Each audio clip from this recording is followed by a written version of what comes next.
नमस्कार मित्रांनो, स्वागत आहे तुमचं एक नवीन व्हिडिओ मध्ये।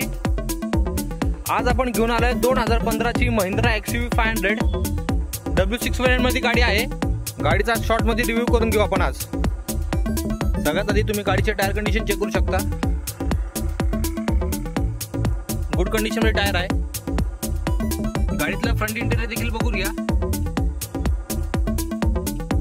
बॅक इंटेरियरचे कुशन्स कव्हर देखील चांगले आहे।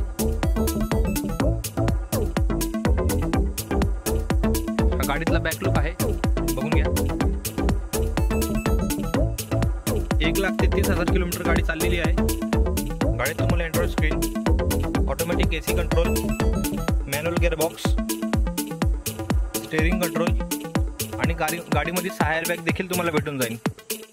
मित्रांनो, गाडीमध्ये तुम्हाला 2.2 लिटरचा एमॉक इंजिन भेटून जाईल। गाडीची किंमत आपण 7.5 लाख रुपये ठेवलेली आहे। प्राइस नेगोशिएबल आहे। ऑल ओव्हर महाराष्ट्रामध्ये तुम्हाला लोन करून भेटेल।